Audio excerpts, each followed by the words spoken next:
कोल्हापूर महानगरपालिका निवडणूक निकाल आणि या निकालानंतर तुफान राडा झालाय।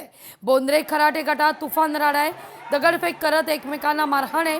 माजी महापौर सई खराडे सह 5 जण जखमी आहेत। 2 घरांसह 2 वाहनांचंही नुकसान आहे।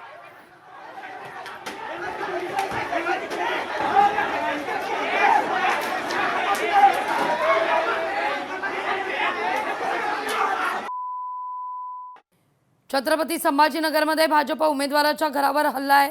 भाजपचे उमेदवार बंटी चावरिया यांच्या घरावर हल्ला आहे। संपूर्ण घटना सीसीटीव्हीत कैद आहे। या सगळ्या प्रकरणी 14 जणांविरोधात गुन्हा दाखल करण्यात आलेला आहे। जे दुसऱ्या पक्षाचे उमेदवार होते शिंदे सेनेचे आणि त्यांचे उमेदवार यांनी मिल्लू चावरे त्याचं नाव आहे, माझ्या घरावर कमीत कमी 30 ते 40 टोळक्यांनी, त्या गुंड्याच्या टोळक्यांनी माझ्या घरावर लाठी काठी तलवार घेऊन एवढा मोठा हल्ला चढवलाय। CP साहेब व देवेंद्रजी फडणवीस साहेब यांना नम्र विनंती करतो की अशा गुंड्यांना, अशा टोळक्यांना योग्य ती कडक शिक्षा होऊन त्याच्यावर योग्य ती कारवाई करण्याची मी अशी मागणी करत आहे।